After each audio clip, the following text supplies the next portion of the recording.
Seguimos con todo lo que dejó el cierre de listas de ayer. En esta oportunidad vamos a hablar con el director de Opina Argentina, Facundo Nejapkin, que tengo el gusto de saludarlo en esta noche de lunes. Facundo, Joaquín Mújica Díaz te saluda aquí en Ecomedios. Hola Joaquín, ¿cómo te va? Buenas noches. Buenas noches, ¿cómo va? A ver, te hago una pregunta genérica y después vamos achicando de acuerdo a las candidaturas, pero ganadores y perdedores de esta elección. Si vos tenés que decirme un ganador y un perdedor de esta elección, perdón, de este cierre de listas. ¿Con quién te quedás y por qué?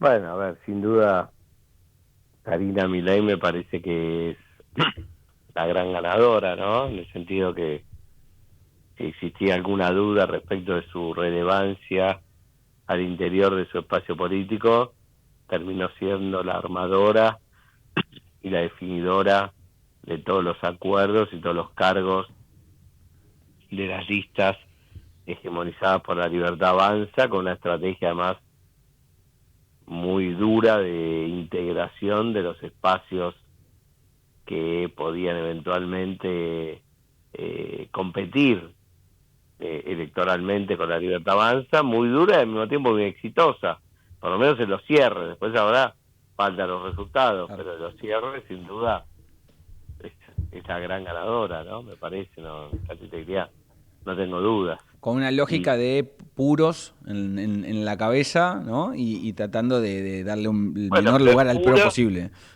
pero puros y al mismo tiempo dando el menor lugar posible a sus aliados, pero al mismo tiempo incorporándolos, porque no perdió aliados, ¿no? Entonces, el resultado es óptimo, desde el punto de vista del cierre. Ujú, Después hay que ver si eso se traduce en eficiencia electoral, ujú. ¿no? Pero eso, bueno, hay que esperar las elecciones, todavía falta. Y antes que me pase al perdedor, ¿dónde queda parado Santiago Caputo en todo este armado de listas? Porque su gente, la de las Fuerzas del Cielo, la del el Gordodán y todo ese sector de la Libertad Avanza quedó relegado en la disposición de las listas en distintas provincias. Bueno, yo no conozco las internas de gobierno y los roles que tiene cada uno, ¿no? Eh, Uno tiene la sensación de que quizás externamente se magnifica el rol del estratega en términos de la comunicación como un rol que derrama todos los otros espacios, pero eso después se encuentra con una realidad, que es el rol de los formadores políticos, ¿no? Entonces, me parece que la elección ha demostrado también que el despliegue de Santiago Caputo en el gobierno también encuentra límites, ¿m? O Y sea, que evidentemente no es uno de los ganadores del cierre electoral, ¿no? Vamos a ver después qué pasa con la estrategia electoral, si es la adecuada, si le va bien a la Libertad Avanza y cómo queda posicionado el estratega. No me da la sensación que haya perdido relevancia en términos de su rol como estratega de comunicación, ¿no? pero Por ahí quizás ha perdido un poco de peso o la imagen externa en relación a su peso político ha cambiado, ¿no? sí, sí queda claro que hay una figura todopoderosa detrás de Milei y esa es sin duda su hermana, ¿no? En este armado de norte a sur, de este a oeste, ha sido completamente trascendente. Es la que ha tenido la lapicera, que diría Cristina en otro momento. Así es, así es, sin duda. ¿Y perdedor de esta jornada? Bueno, a ver, no sé llamarlo perdedor, pero hay un partido que ha desaparecido, ¿no? Que era muy relevante, fue muy relevante en los últimos 15 años de la política argentina, 20 años, que es el PRO, ¿no? Un espacio que llegó a gobernar la ciudad de Buenos Aires, que todavía la sigue gobernando, que armó la coalición más poderosa para enfrentar al peronismo, después Juntos por el Cambio, que llegó a la presidencia, a la gobernación de la provincia de Buenos Aires, que hace 2 años disputó la elección presidencial, eh, obteniendo casi un tercio de los votos y que ganó más provincias que ninguna otra elección, y sin embargo este año no se presenta elecciones, ¿no? Para vos el futuro del PRO está sentenciado, es decir, Bueno, viste boleto que picado. en política nada es para siempre, ¿no? Como decía la canción. Pero bueno, es difícil recuperarse de una situación de estas características, ¿no?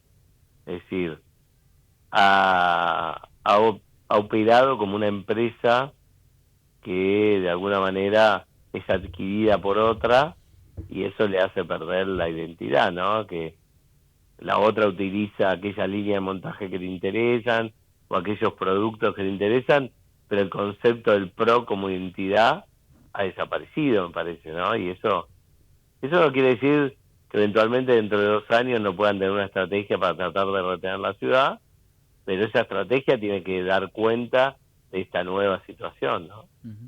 ¿A dónde ves que queda posicionado el liderazgo de Macri?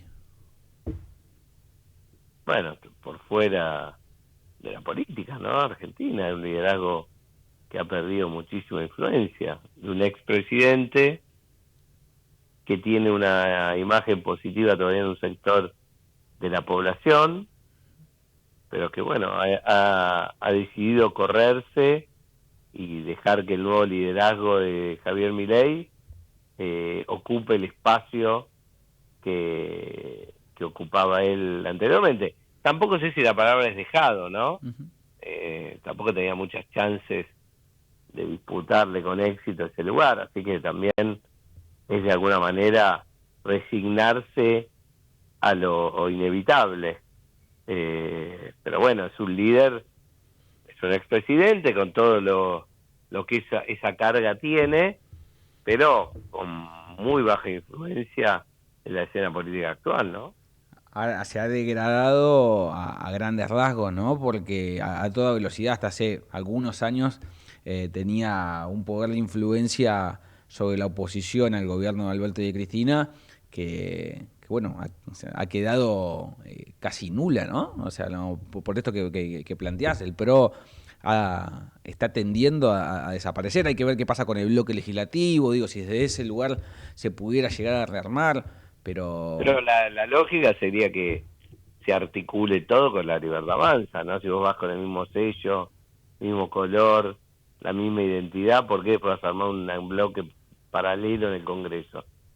No tiene lógica, no tiene racionalidad, Ya está, tiene que ser ¿no? todo parte de un mismo bloque, ni siquiera un interbloque, digamos, todo parte de la Libertad Avanza. No digo que tiene, después puede pasar cualquier cosa, Claro. pero me imagino que vamos hacia eso, ¿no? Vamos hacia eso. Y en ese sentido, bueno, el liderazgo de Macri es un liderazgo de su espacio político.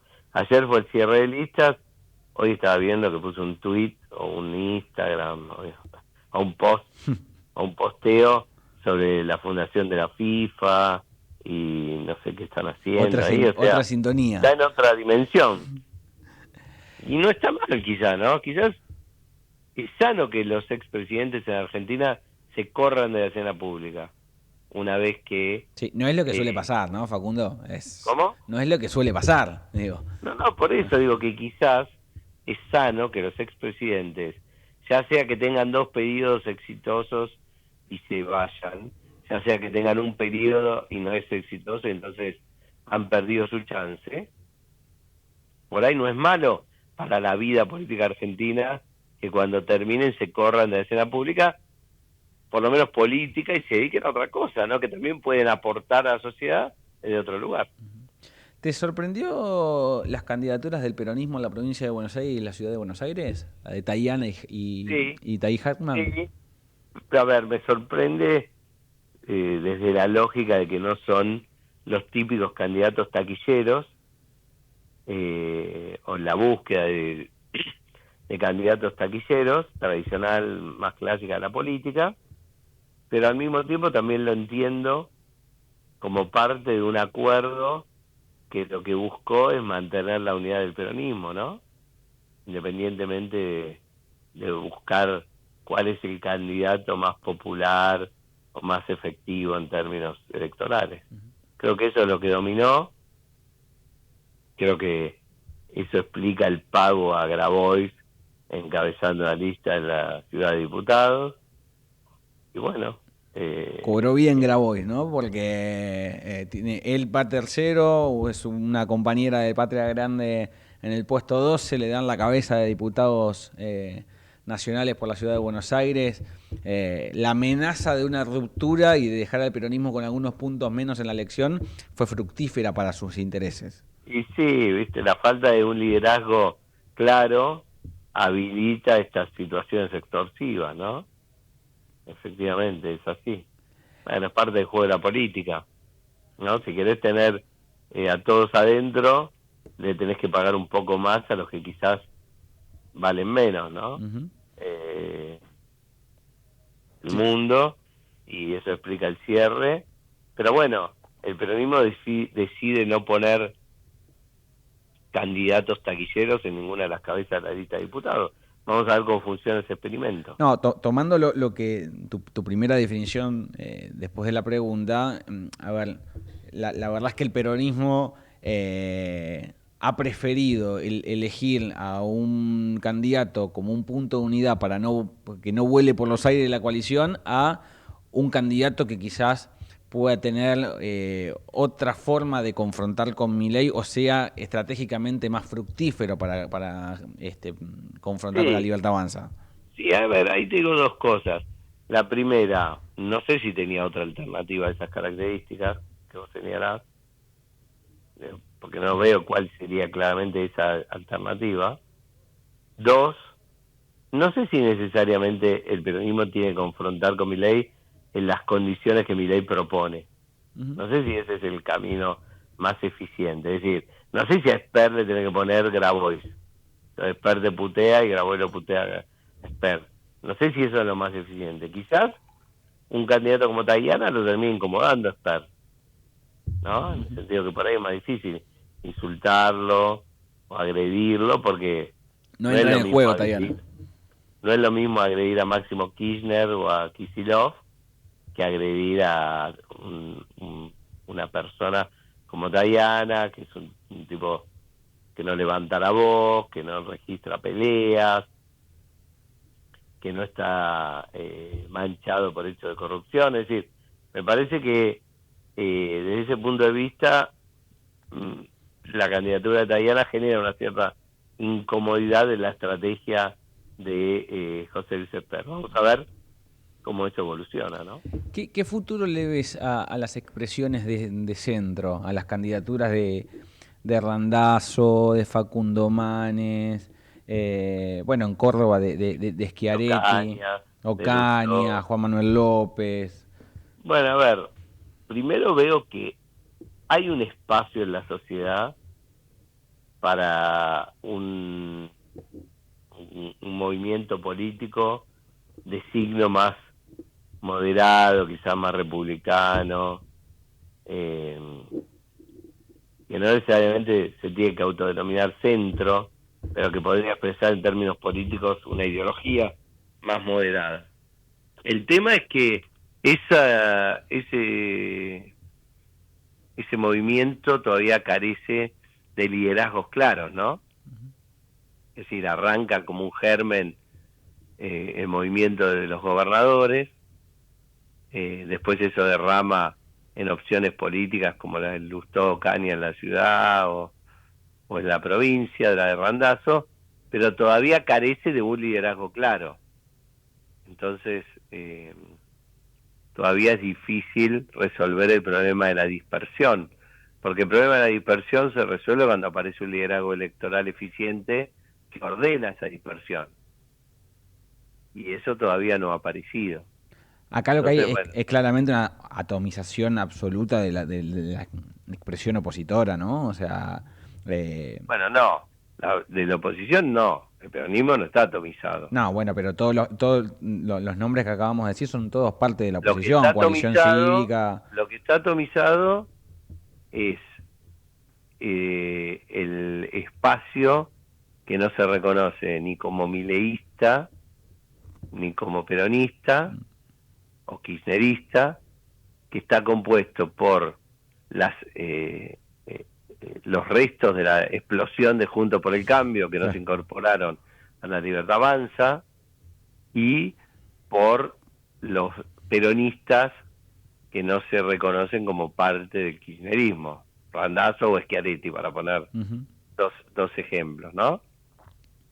Entonces, eso tiene como consecuencia que ese espacio esté fragmentado, ¿sí? Y el gobierno también alienta esa fragmentación, ¿no? Porque le conviene. Claro. Sí, sin dudas que toda esa fragmentación le conviene. Son votos que se van subdividiendo. Facundo, te hago dos más y te libero. Desde ya te agradezco por charlar esta noche con nosotros. A ver, toda la discusión del peronismo estuvo atravesada por hasta dónde iba a participar Cristina Kirchner, desde San José 1111, detenida, peleada con Kicillof. ¿Vos qué nivel de influencia le terminás viendo a ella? ¿Y cómo divisás su liderazgo? Porque mucho se habló hasta aquí de que, bueno, una vez que fuera detenida, iba a perder poder, iba a perder capacidad de influencia en el armado bonaerense y en el armado nacional, y la verdad pareciera que no es tan así. Bueno, más o menos, ¿no? No pudo ser candidata. Kicillof impuso su estrategia de adelantamiento de elecciones en la provincia de Buenos Aires, y el candidato es Tayana. Entonces, si uno piensa en la salida del poder de Cristina en 2015, su candidatura en 2017, y la compara con este momento, bueno, sí, claro. La verdad que hay una pérdida significativa de poder por parte de ella. De aquella Plaza de Mayo del 2015 a esto hay un mundo en el peronismo en general y en el kirchnerismo en particular. ¿Cuál es el principal gobierno que tiene hoy el kirchnerismo? La provincia de Buenos Aires.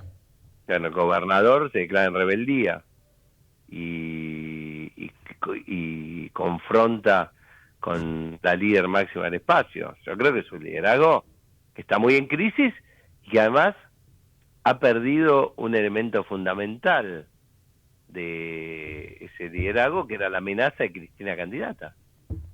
Ahí perdió no puede ser candidata. Mucho del poder que tenía en su puño, lo perdió en el momento en que ella se queda sin la posibilidad de ser candidata y después posteriormente detenida, ¿no? Claro, entonces, digamos, no hay que ver la película de corto plazo, yo creo que hay que verla un poquito más de largo plazo, y yo entiendo que esto va a terminar derivando en algún momento en un recambio de liderazgos, ¿no? Hay que ver en qué momento sucede. En qué momento se produce un quiebre, ¿no? Porque hasta acá, con todo lo que ha sido la interna del peronismo, mucho se ha hablado de si Kicillof en algún momento se iba a animar a dar el salto y distanciarse de Cristina, definitivamente quebrar lo que hoy es Fuerza Patria. Y se animó, pero después terminó cerrando la unidad. O sea... Bueno, pero imponiendo su estrategia. Hasta ahora eso no lo había hecho nadie dentro del kirchnerismo. No, nadie le había discutido a Cristina dentro del riñón kirchnerista como se lo discutió Kicillof. No, eso nadie le había discutido y nadie le había logrado torcer el brazo. Él le discutió y además le logró torcer el brazo. Digo, no hay que subestimar eso como hecho político, ¿no? Sí, claro. A ver, y armó un espacio interno, ¿no? Y armó un espacio interno, bueno, en fin, todo lo que conocemos, ¿no? Entonces, esto es un hecho inédito. Entonces, esto, más que hablar de Kicillof, que obviamente habla, creo que habla también mucho de la debilidad de Cristina, ¿no? Facundo, la última. Respecto a la participación, hasta aquí todas las elecciones provinciales han venido con una muy baja participación. ¿Tenemos que pensar que vamos en el mismo camino para tanto la elección provincial del 7 de septiembre como la nacional, con poca gente yendo a votar? Sí, es esperable, ¿no? Porque todos entendemos, sin todavía tener estudios que lo digan con mucha claridad, pero casi que va de suyo, que de alguna manera esta baja participación está expresando una crisis de la sociedad con la política, ¿no? Crisis que arranca con la llegada de Javier Milei al poder pero que no termina con la asunción de Javier Milei como presidente. Entonces, si esa crisis continúa, bueno, digamos, es difícil pensar que solo afecte al resto del país y no afecte a la provincia de Buenos Aires, ¿no? Por lo tanto, sin decirte cálculos que no puedo hacer, la verdad, sinceramente, es difícil pensar que no se repita el escenario de la baja participación, ¿no?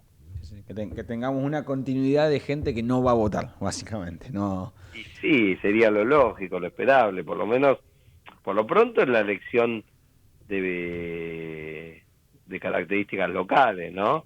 Después quizás en la nacional sube un poco, porque bueno, la elección nacional es más convocante siempre que la de carácter local, ¿no? Y a veces da la sensación, o por lo menos a mí me da la sensación, de que la mayoría de la gente no sabe bien qué se vota en la elección provincial, ¿no? Porque, bueno, sus intereses pasan por otros lados y está bien que así sea, pero el micromundo de la política pierde perspectiva de eso muchas veces.